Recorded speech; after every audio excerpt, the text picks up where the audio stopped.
KFT.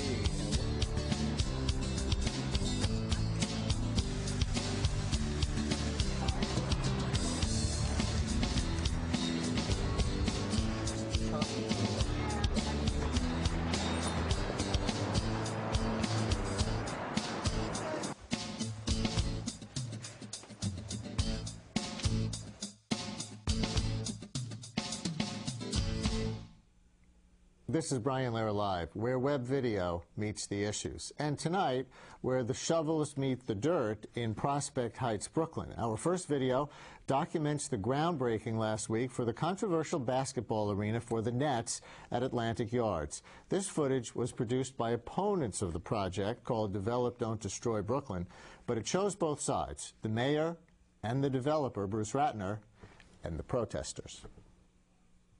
Hard hats are already working on this site, and there'll be thousands more joining them. This project will create tens of thousands of construction and permanent jobs. They're going to help families pay the bills and pay the rent. You're all casting a great vote of confidence in the future of Brooklyn and the future of the greatest city in the world. God bless.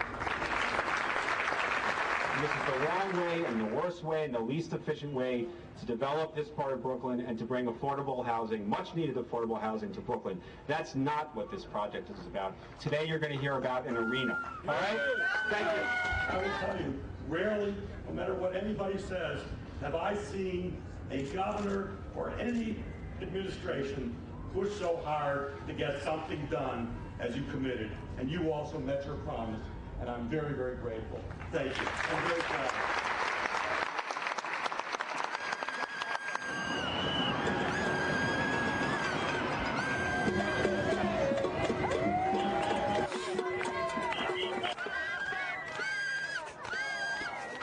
Your unlawfully obstructed vehicular traffic.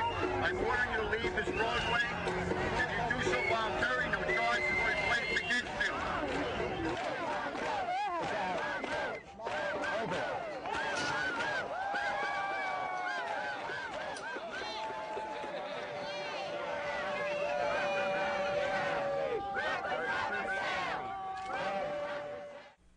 Both sides. The Atlantic Yards project promises, among other things, thousands of units of affordable housing, but ground was only broken for the arena so far.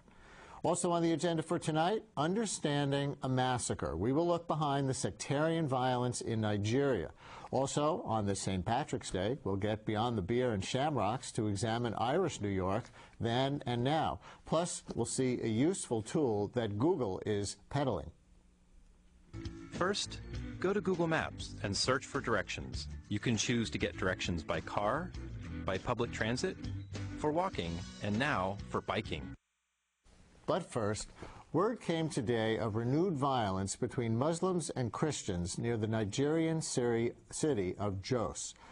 Where are we talking about exactly? Well, let's let Google Earth take us to Nigeria and in the area of Jos, which is in a state called Plateau. Okay, this morning, Muslim herdsmen there attacked a predominantly Christian village, killing at least 11 people, we are told, including women and children. The attack was reminiscent of a much larger attack earlier this month when machete-wielding Muslims killed an estimated 300 to 500 people in a mostly Christian town nearby. But the massacres have gone both ways. So to help us understand the roots of this conflict and what is happening in Nigeria, I am joined by Omoyele Sowore, a Nigerian journalist and activist who now lives here in New York. He is the founder and publisher of a news site that covers Nigeria called SaharaReporters.com.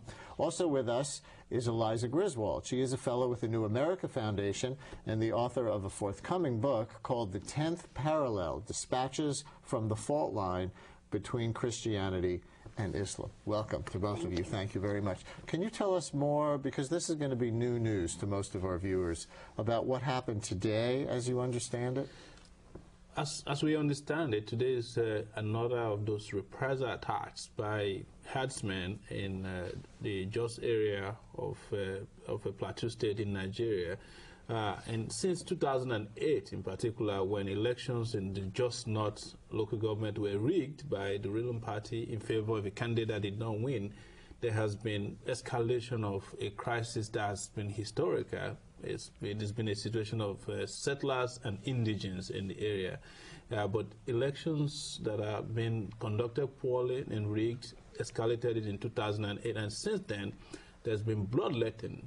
And of course, in Nigeria, without any kind of credible leadership at this time, in Nigeria where there are about 20 million young people under the age of 18 who have no jobs, no education, is a recipe for disaster, and that is what you just saw again here. There's a ready army doing the killing, and of course, finally, it's a failure of security in Nigeria because the army is there, there's a dusk to dusk curfew going on, but they just look the other way as these men run rampage against women and children.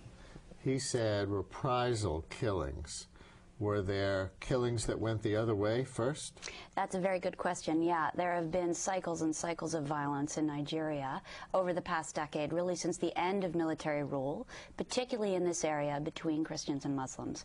This is a conflict rooted in lots of questions about land use, ethnicity, and the same question of who has the right to claim they come from a place.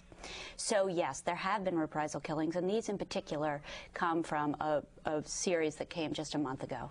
Should the United States, should people here be concerned about this, or should they just look at this and shake their heads and say, what a tragedy, this conflict between two peoples in a remote part of the world? Well, they should be concerned because I look at it from a number of dimensions. One is that this could be a serious humanitarian tragedy in terms of there are 150 million people in Nigeria. That's half of the population of the U.S.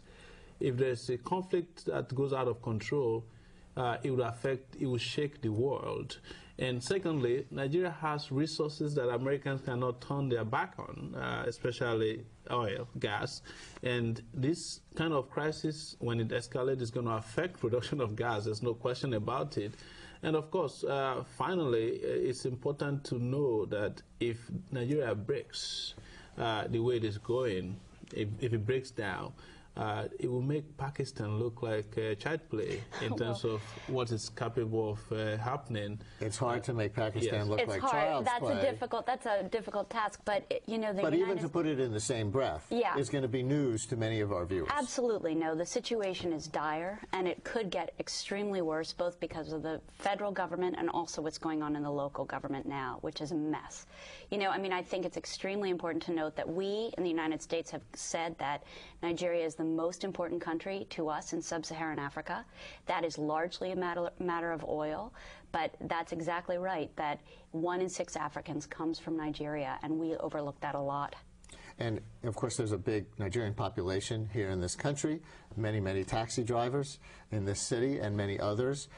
In the context of your book about the fault line between Christianity and Islam, is what's going on in Nigeria representative of things going on across a stretch multinationally? Absolutely. I mean, what happens here in Nigeria and across most of inland Africa is that Africa's dry north meets the sub-Saharan south. Also Arab north meets the black, if you will, south. Absolutely. So this reality of an ethnic and religious crisis is based on a geography that's very different.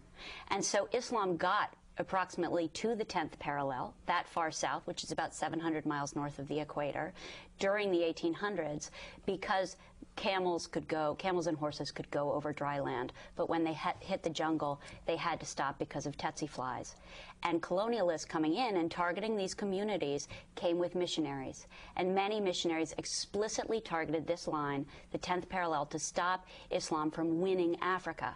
Unfortunately, one of the legacies of that pattern is that many of the communities now who we see, ethnic Beram is the community that now the violence is at the worst with, adopted Christianity as a form of liberation against their Muslim neighbors. And so religion comes into it because it's a broad-based, globalized identity that people can identify with and fight back through.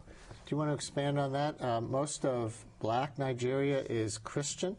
Well, let me correct it. The entire Nigerian country is black. The entire country, 150 million people. Is it, take me further into that. Is it a false distinction to say the Arab North and the black South? Absolutely, yes, it's false. in Nigeria. It wouldn't be true. How would you put it? Well, it's all black people, and I have no doubt, just like every other African nation, that when you get to a point, you might be mixed blood of people of Arab descent might have come to Nigeria because of Islam. But you'd have to go further east in Africa to have a real Arab population. To Sudan, you have to go to Sudan. You have to go to Sudan, yeah. But you don't have this kind of population in Nigeria that you can refer to as what you have in Sudan, for example. You can say. So we all look alike in Nigeria. But when I was mentioning Pakistan, I want to make it clear that Nigeria is beginning to find itself into the websites of extreme Muslim groups, and calling for jihad against Christians. But the point to make is that this is not about religion alone. It has to do with poverty. It has to, because the Boko Haram that took place had nothing to do with Christianity. The what? There was a Boko Haram uprising, mainly of northern youths against the elites that was brewing in Maiduguri, and that led to the death of about 1,000 people, most of them killed by the Nigerian army and police. Many of them Muslims. Yeah, many of them Muslims. So it's just important for the world to understand that it's a crisis of serious dimension that's based upon inequality in the system. You were wincing at part of that. I just think it's careful. I try to be careful around Nigeria and the idea of the radicalization of Nigeria, because we know so very little about the country. Nigerian Muslims? Exactly, because it's not really happening in that way. I mean, as my colleague mentioned, there are at least 20 million young people, many of them Muslims, who have no access to education in the North. Is that a danger? Yes. Is it a danger that they're going to join Al-Qaeda? Not so much. This group he's talking about, Boko Haram, which means Western education forbidden, is a group that basically followed a splinter leader and, rose up against the idea of having Western education. They wanted Islamic education. But that was really a pretense for causing all kinds of havoc. And as a Muslim group, many of their victims were Muslims too. So I think it's essential to point out that we're not looking at one monolithic conflict facing the other. The attempted Christmas Day airplane bomber, allegedly, the man Abdul Muttalib. Yep.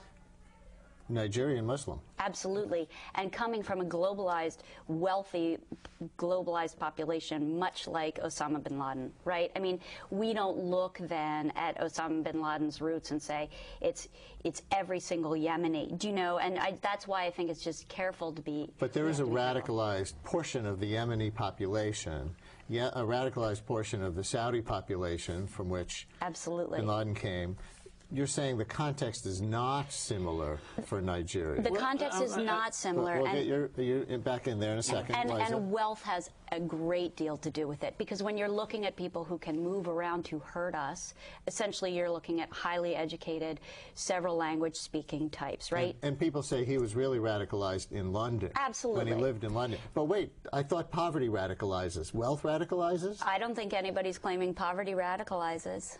Well, it depends on how it is used. Wealth can radicalize people. If they see wealth as something that is very oppressive, as is in the case of Abdul Muttalib. Exactly. He made it clear that his own wealth. Yeah, he didn't like the way his father was using wealth. He didn't like how everybody was surrounded with wealth, and there's a lot of poverty in their neighborhood. This much has been said. Yeah. But when I'm talking about Nigeria, I'm not talking about it from the point of view of hating Islam. No, I actually don't believe in all of this Islam hating that goes on with any act of radicalism. But don't forget that this population that we are looking at can become very, very susceptible to people who radical Islam, who wants to get in there, help them, and, of course, turn them into radicals. The reason why I'm saying so is that when an artist I think it was in Scandinavia, drove something about the prophet, that yes, there was an attempt recently to kill that artist. Yeah. Yes, I mean, more people died in Nigeria than anywhere else in the world over that cartoon. In the cartoon riots? That means that's where there were many riots over the Muhammad cartoons. In the Danish cartoon riots, more people died in Nigeria than anywhere else in the world. For several reasons. Why don't you answer that first? Well, that's what I'm telling you, that, if we are not careful, we might have a Pakistani circumstance or dimension on our hands, it does not mean that, look, the Nigerian Muslims, as I know them, they are very liberal, but if you begin to have this void where there's no leadership, where there's a lot of injustice, there's unemployment, there's poverty, there is crazy wealth that is also of, wealth radicalizes and poverty radicalizes. We might have that situation because what we're developing in Nigeria is that we're having more and more enclaves that are ungoverned. This is important. Yes. This is important. I mean, basically, a telling statistic is between $4 and $8 billion have been embezzled every year from the Nigerian government since 1999. That's a Human Rights Watch figure. So we're looking at massive, massive corruption. What kind of system exists to safeguard anyone's rights? Well, the church and the mosque does. And so with the breakdown of leadership, the breakdown of government, people turn to local solutions, and they turn more and more to religion. And that's not just local, that's globalized. So like, for example, when the war in Lebanon happens, when the Danish cartoon riots happen, when the United States bombs Afghanistan, Nigerian Muslims take to the street. That's more about disempowerment than religion, although the two do merge in lots of cases. You were at a shadow Nigerian parliament here in New York last weekend. Yes. Over the weekend. Yes. Talk about something that might have been important but didn't make the local news. What happened here? Well, we had all of Nigerians in diaspora come together to form, an alternative parliament to discuss on those issues affecting Nigeria. And one of the decisions we took was that the President of Nigeria, who is ill and hospitalized now, should be moved out of the presidential villa to a hospital that can take care of his issues. We discussed Jos, we discussed the Niger Delta, and the video will be up on our website tomorrow, SaharaReporters.com, and you will see that this is a better alternative than what you have on the ground in Nigeria in terms of parliament. Very sound argument, very, very serious debates about things happening in Nigeria. Because there are Nigerian Muslims living in the United States, Nigerian Christians living in the United States. All of them came together at this meeting, people from the north, south, the middle belt, from the Niger Delta, everybody came together and we discussed issues affecting Nigeria. And unlike Gaddafi, most of us didn't think that Nigeria should break up, that we should find a solution to Nigeria problem, and that it will be better for all of us. Maybe they should have a shadow Congress next, these same two groups, and figure out how to run this country. I'm actually more interested in a shadow government for this country, too. Excellent. I have great hopes for that. Is there a little Lagos or a little Jos somewhere in New York? Is there a place where because there's a big Nigerian population here, many taxi drivers, others. I won't say little Jos, I'll say little Lagos, and I think you can find it in Park. I think it's on Park Avenue in Staten Island. Yes, there's a lot of that. And also, to correct you, there's a lot more professors who are Nigerians, a lot more doctors who are Nigerians than taxi cab drivers. Absolutely. In New York, I think there are about 3,000. Go to Harvard, and the Nigerians take over. But does that follow the classic two-wave immigration pattern? We've seen this among the Indians, too. First the elite come, then they bring their relatives who are not as educated, and like in native-born populations, you get different classes. I mean, what I have seen, I was up at Harvard a couple of years ago doing a fellowship up there, and a lot of the community there was children of the elites, so that in fact it skewed figures, unfortunately, because you'd say, well, look how many Africans you have, and you'd think those are the children of presidents. Last question, we have 30 seconds. What's the U.S.'s role, in your opinion, in Nigerian issues? That is a very good question. When it comes to this particular issue, we are looking at a total breakdown of any kind of justice at all. No one has been held accountable for any violence since 2008, in Jos in particular. That is why these killings continue. I mean, they have lots of causes, but people are angry. This latest group, the Muslims who killed the Christians, took a petition with 209 names of their own people killed, and nothing happened, and so they started killing people. Omoyele, Eliza, thank you both very much. This is new news to so many of our viewers, and so important, and so clearly described by both of you. Thank you very much. Thank you very much. Here are this week's online video picks. Number one, from the liberal website Brad blog, a confrontation with Andrew Breitbart, the conservative activist who helped bring down the anti-poverty group Acorn. Remember, the two activists who made the Acorn videos claimed to be a prostitute and a pimp looking to shield their illegal income. But it turns out the man did not dress in a gaudy pimp costume to fool the Acorn workers, as originally shown on TV. Why it matters what a pimp is wearing, whether they're dressed, in a tutu or dressed in a flamboyant outfit. When you go in and you try and act like a pimp, you're a pimp.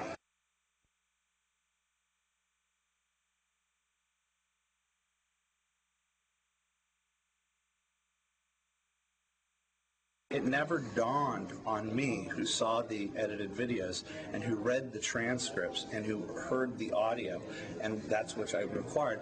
It never dawned on me that it would not that it would matter. I didn't know. But now that you know he wasn't dressed in the pimp outfit, why continue putting out videos with him dressed in the pimp outfit? Because it's the title sequence.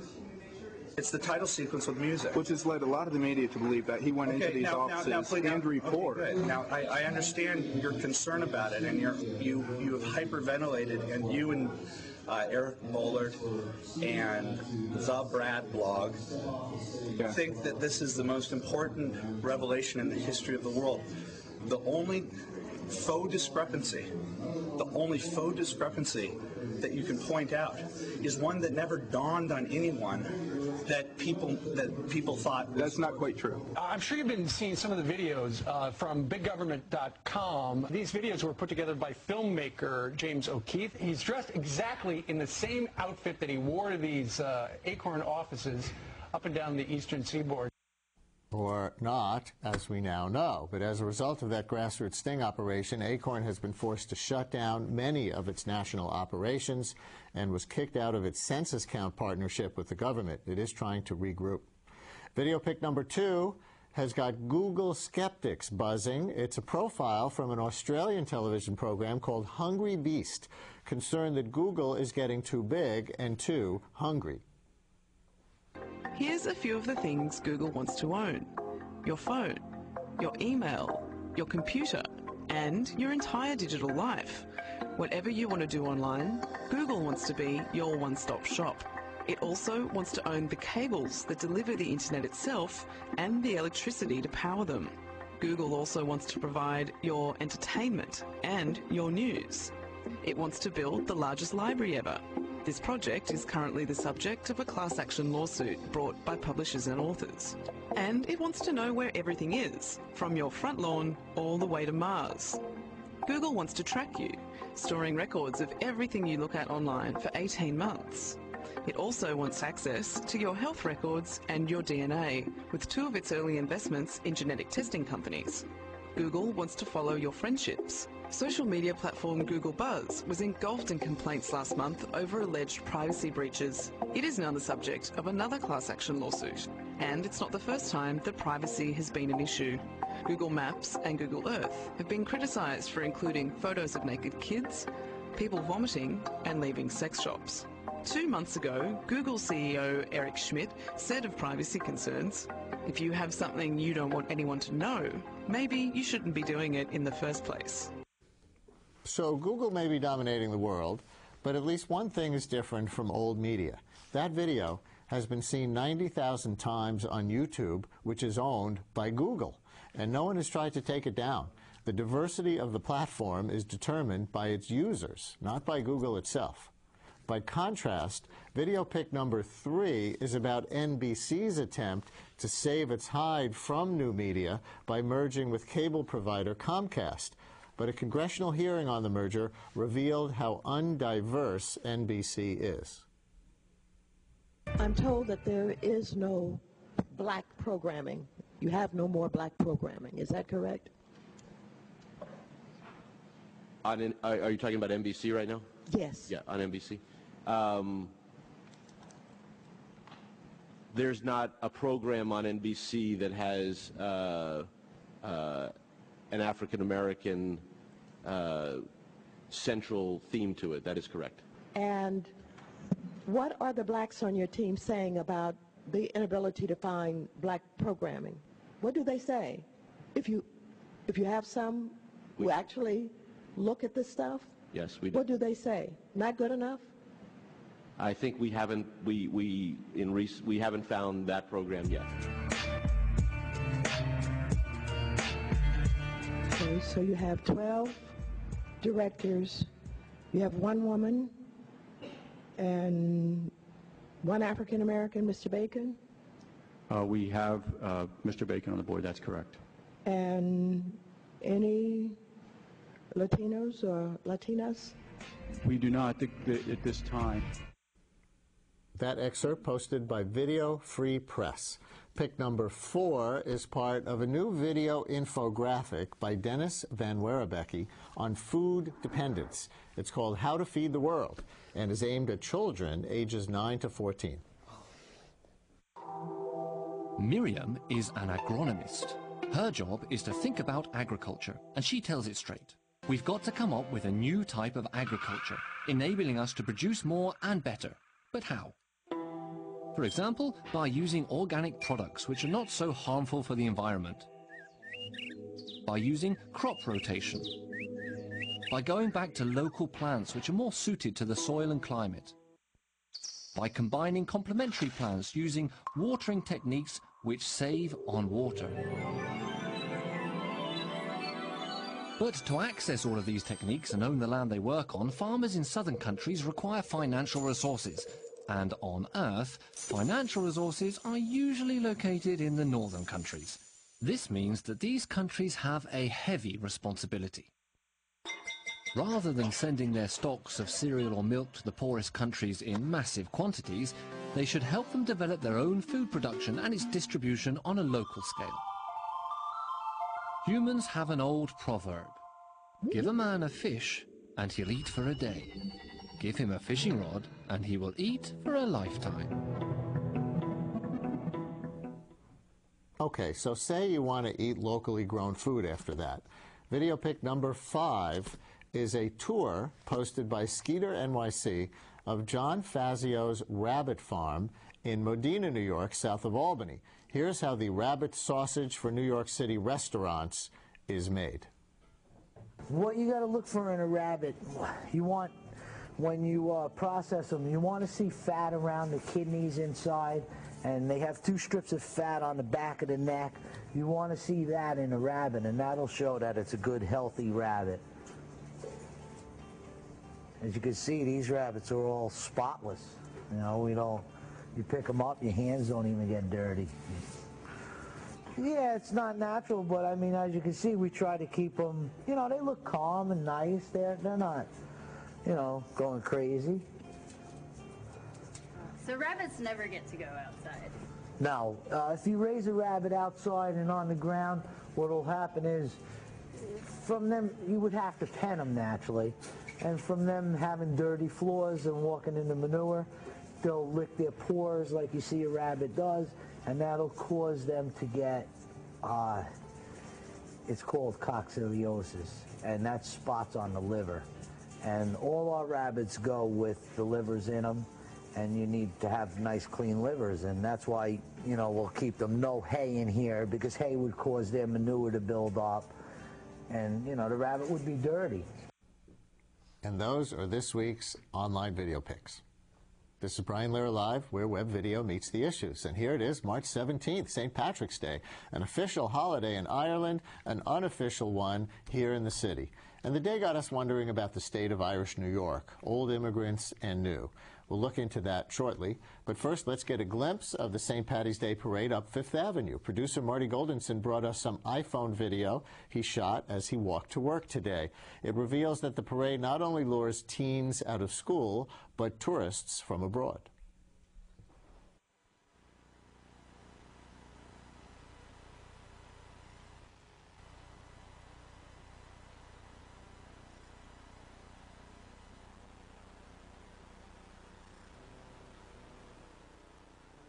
Not at all. No. So you're all giving your location to other people? Exactly. All right, so anybody Irish in this group? Yeah. That's right. You are? 3 of us here. Oh, wonderful. From Ireland or Irish American? From Ireland. Oh, from Ireland. Great. Where are you from in Ireland? From Waterford. Yes. Is it your first parade here in America? Yeah, first time here in New York for America, yeah. You live here? Yeah, Washington, D.C. Washington. What do you do there? Manage a running store and run.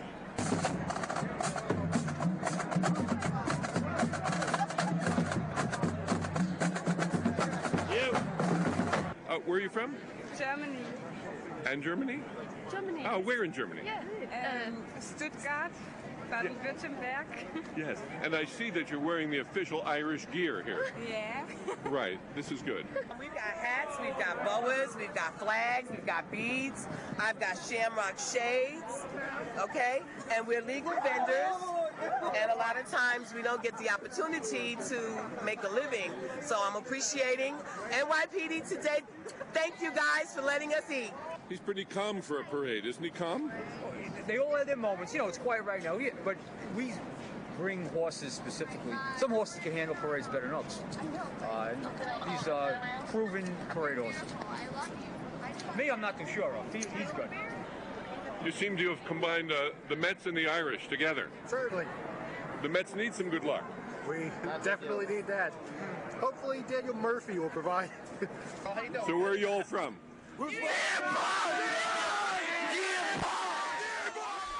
That's Deer Park. They're screaming. Deer Park, that's a good suburb. It's in the northwest corner of Babylon in Long Island. Founded by the English, but put on the map by a general named Casey. Now, let's get beyond the shamrocks and beer stereotype. Nearly 12 million Americans trace their ancestry to Ireland, and they are proud to. What drives that pride? What myths and realities create the Irish American? Who are the new Irish New Yorkers? Joining us, New York University professor Marion Casey. She is senior archivist at the Archives of Irish America and has written extensively on the Irish diaspora in New York.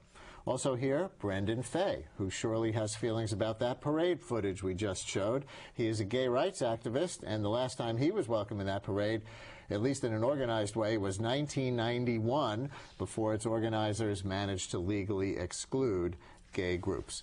Welcome to both of you. Thank you, Brian. Thank you, Brian. Happy St. Patrick's Day to both of you.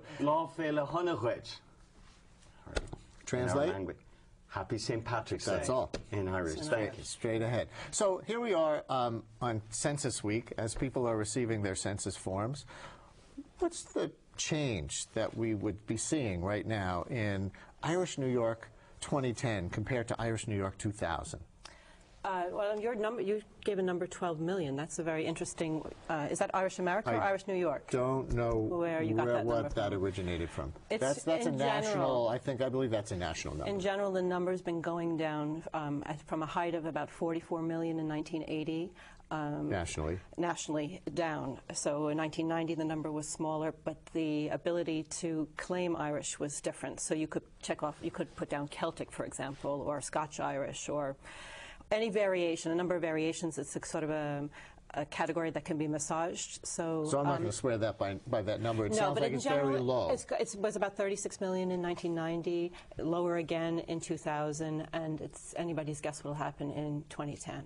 It really is. And who are the Irish who are coming to New York today? There used to be such a boom. It was drawing people here. At the same time, there was the Celtic Tiger, the Irish economy, in the 2000s, and that has crashed too. Right. I think, well, of course, historically, immigrants have arrived here from Ireland for a variety of reasons. Everything from fleeing persecution, famine, hunger, poverty, in search of a dream.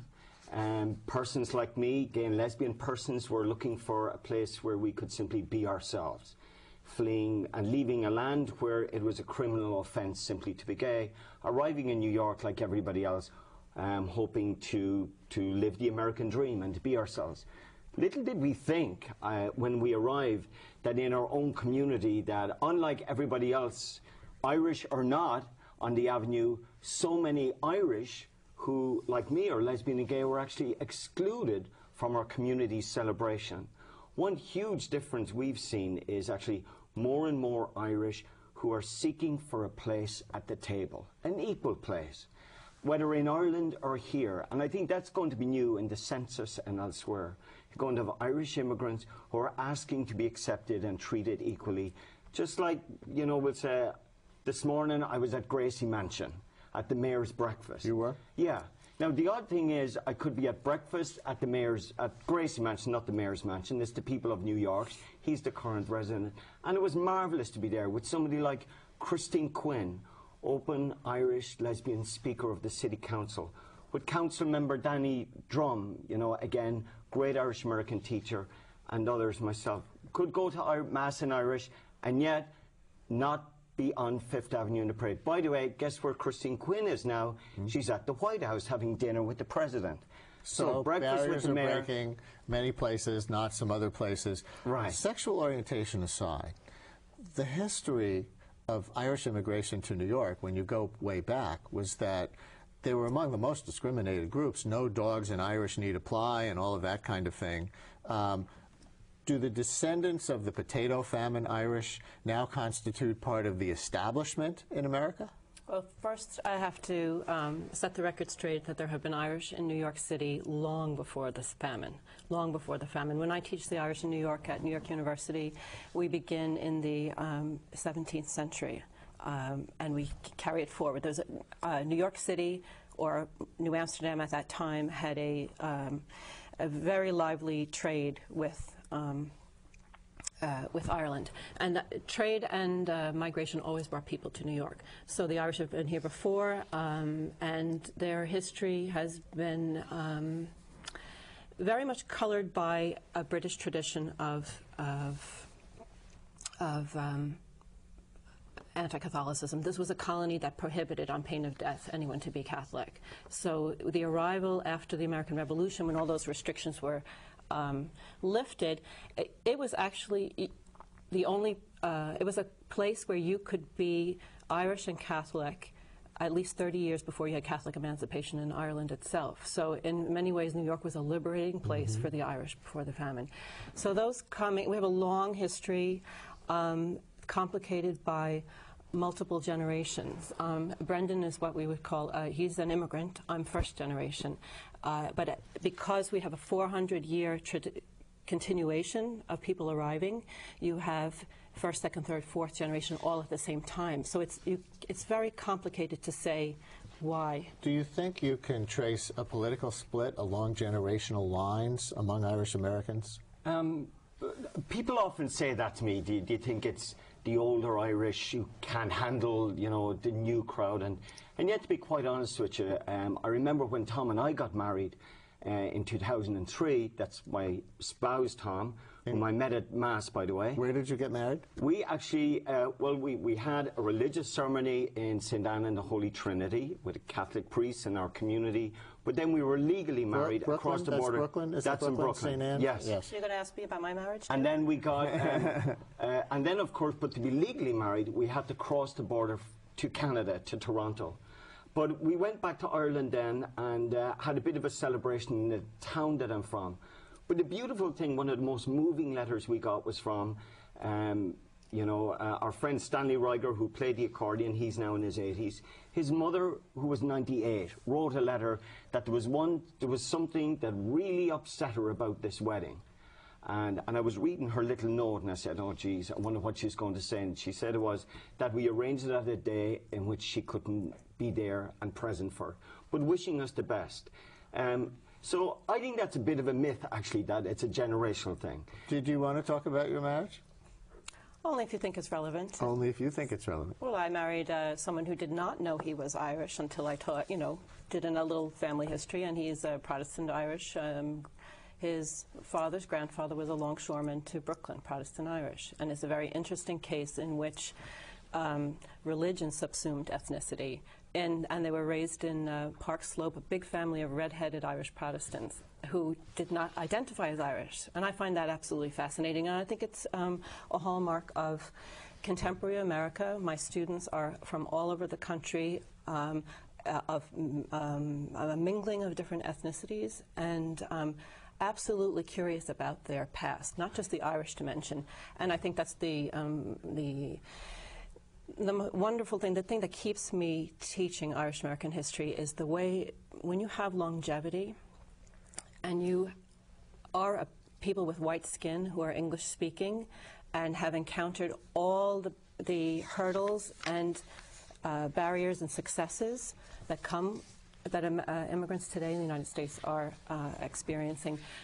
There's something to be learned when you look at a change over time. You know, how did we reconcile with it, and what lessons can be learned from that? Is there such a thing as an Irish American? Is that a useful term?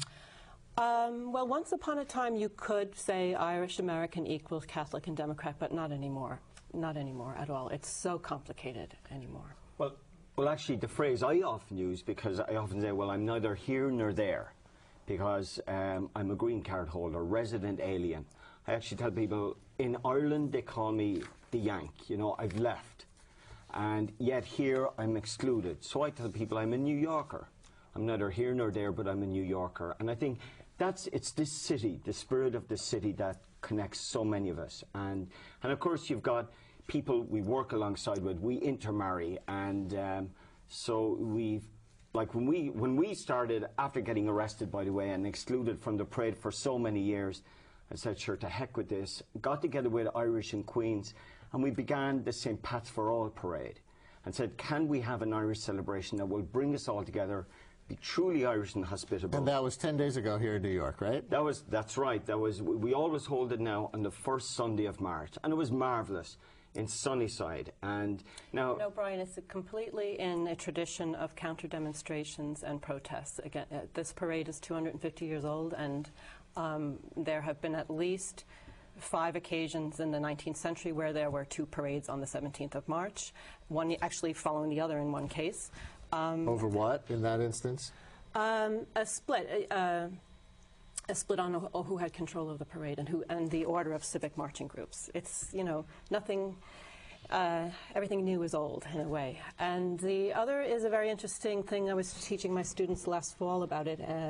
An ordinance in 1803 and in 1805, the city of New York actually levied a fine on anyone who protested against marching on St. Patrick's Day. You said you have a green card, which people will think is appropriate. But what color is your green card? Oh, that's a very good question. You know what, maybe we should take out and show people. It's definitely not green. I think it's pink. All right, maybe it is. But the beautiful thing about St. Pat's for All, and I think people should know, is how many Irish people have actually begun to support, and they long for and they desire that their celebrations truly be welcoming to everybody. And I think it's up to, you know, it's often in the city, whether politics or whatever, that leaders actually follow the people. And there's a real groundswell of support. People said the St. Pat's for All parade would not last long. And I remember sitting actually in a Chilean restaurant that first year, and the owner of the Chilean restaurant in Woodside come in the kitchen. He said, what are you doing here? And I said, we want to organise a parade that will welcome everybody, Protestant, Catholic, or as Malachi McCurr would say, people who believe in God, people who don't believe in God, and people who think they're God.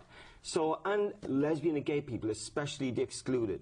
We want to say you belong. And the Chilean guy said, the first president of Chile was Irish. Can we be in your parade? That broadened my imagination about what is identity, who belongs.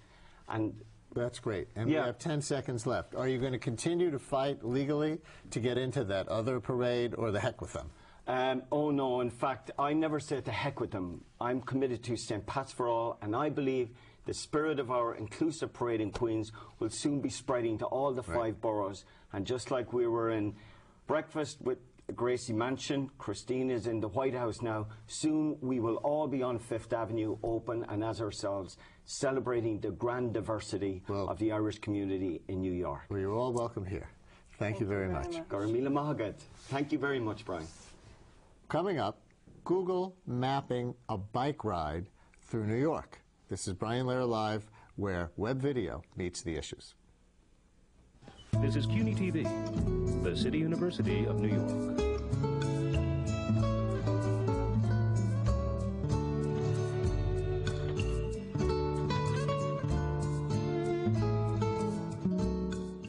Did you know that there are 8 national parks in New York City? There are also 8 parking spaces in New York City. But that's something else. New York City has Federal Hall, where George Washington became our first president, the Statue of Liberty, and Gateway, with beautiful beaches and protected wildlife. New York City has a range of national parks you won't find anywhere else, because you cannot move a national park. It's a park.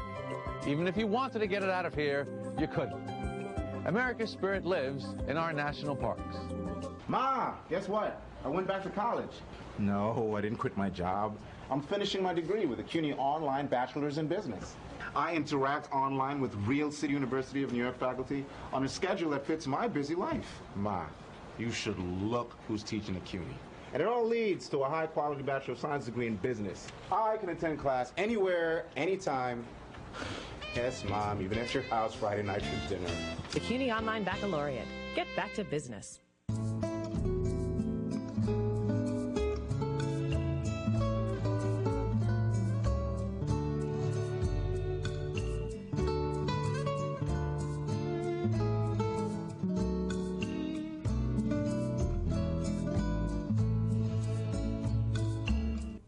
This is Brian Lehrer Live, where web video meets the issues.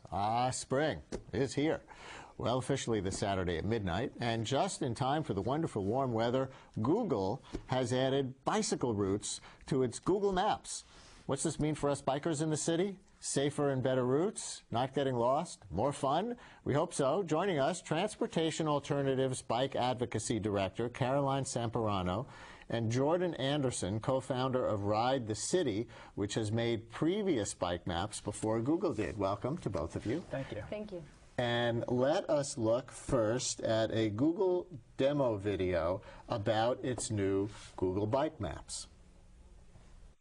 Are you an avid cyclist or looking to ride your bike more often? With Google Maps, you can now plan a bike ride in cities across the U.S. First, go to Google Maps and search for directions. You can choose to get directions by car, by public transit, for walking, and now for biking. When you choose to travel by bike, the appearance of the map changes to show you which streets are good for biking. Dark green lines represent bike trails with no motor vehicles. Light green lines show streets with bike lanes. And dashed green lines show other streets recommended for cyclists.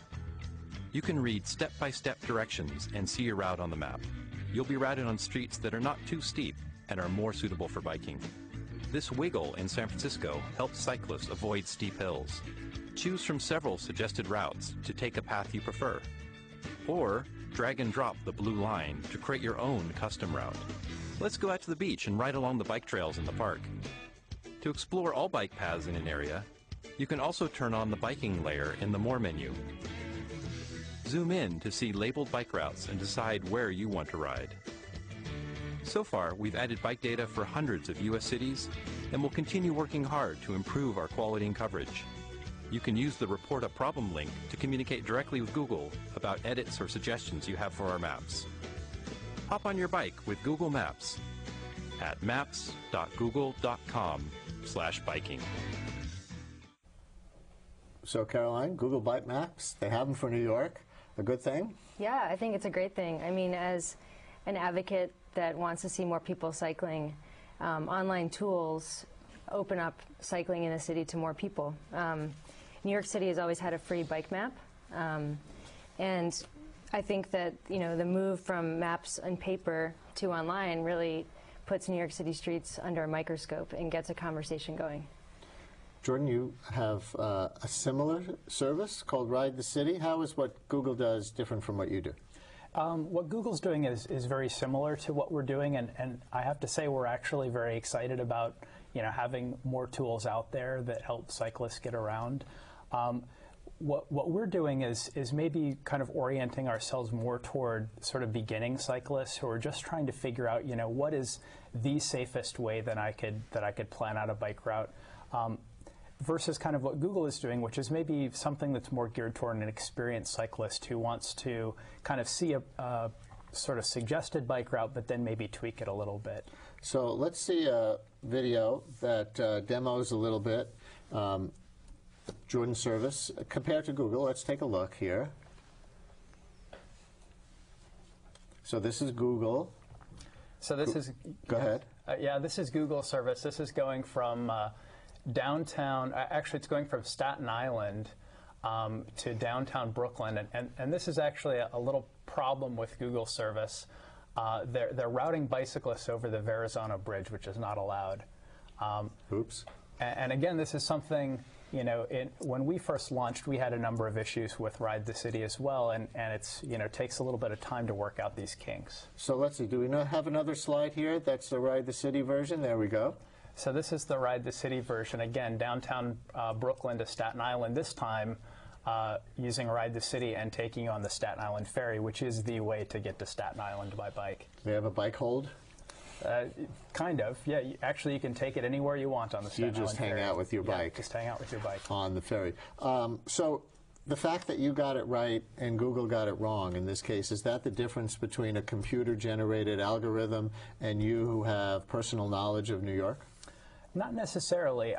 I'd say it's a factor of us just being around a little bit longer and having several years worth of, you know, of feedback coming in from, you know, from users. The Verrazano Bridge kind of route is something that a computer could figure out very easily. All you have to do is just sort of like take the Verrazano Bridge out of the equation, which, you know, Google hasn't done yet.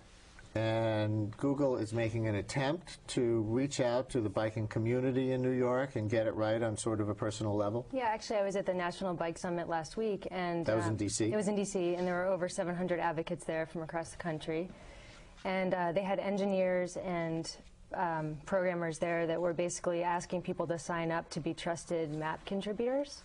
So it does seem like they're making a real effort to include expertise from cyclists. Is this going to help us ride safe routes? I'm devastated by a news story in the last day about a bicyclist in the Bronx who was killed, apparently swerving to avoid a car door that was opening, and then got hit by a bus. Yeah, Transportation Alternatives is very sad about the cyclist that was killed. She was a colleague of ours. And I think really you get right to the point, which is that these mapping tools really allow people to start to think about using a bike as transportation, and they start a dialogue about where there are bike routes, where bike routes are planned, and then also where there are no bike routes. So a map is never going to replace quality infrastructure, and so as advocates, I see this as a tool for people to begin a more engaged conversation, to get more involved in a process to change our streets. Do you see your site that way as well? Definitely. I mean, as a cyclist, you're probably familiar with navigating New York City streets. You can be on some of the safest streets in the city, and there's a car blocking a bike lane. There's something happening that you just need to always be aware of.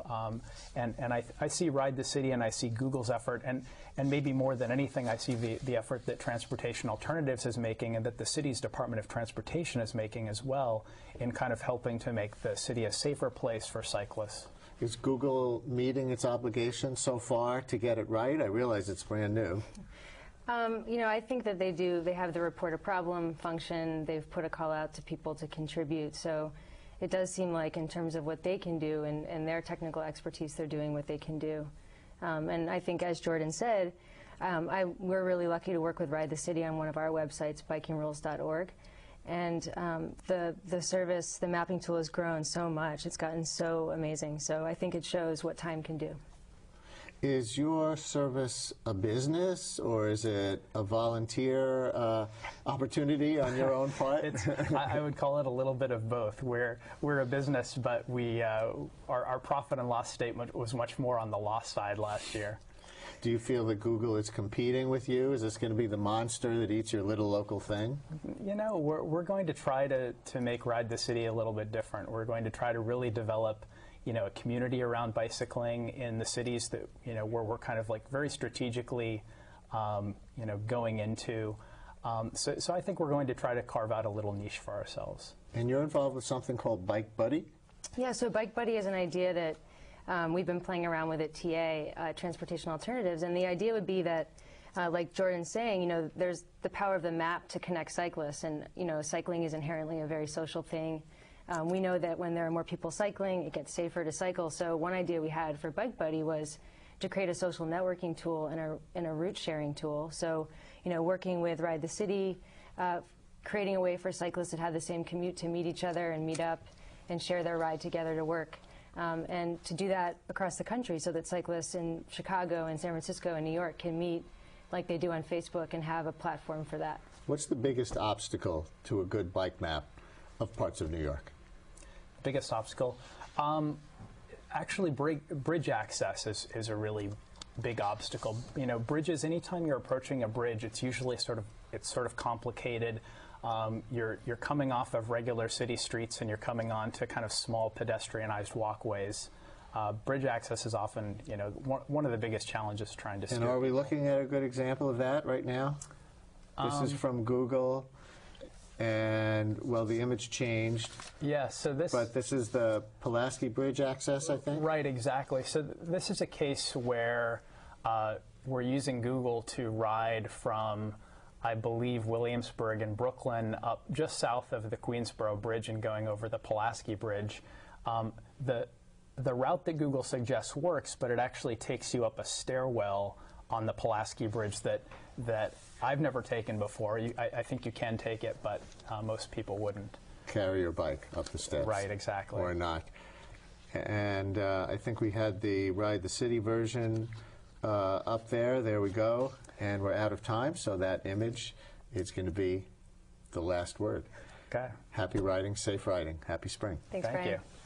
And finally tonight, sometimes in life you crave a different perspective, which is why here at Brian Lehrer Live we just love the following video. It's called The Sand Pit, and it uses a photographic technique called tilt shift that makes things look miniature, like a dollhouse or a child's train set, or in this case, like a wee New York. Let's watch.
Makes you want to take that little pill from Alice in Wonderland and get right in there, doesn't it? Sam O'Hare, the creator of that video, can be found at pixelpollen.com. The music was composed by Human. And that's it for this week's show. We're here live Wednesday nights at 7:30 or anytime online at brianlehrer.tv. And tune into my daily radio show, 10 a.m. on WNYC Radio. Tomorrow morning, how to fill out your census form. That's 10 a.m. on WNYC 93.9 FM and AM 820. Talk to you then.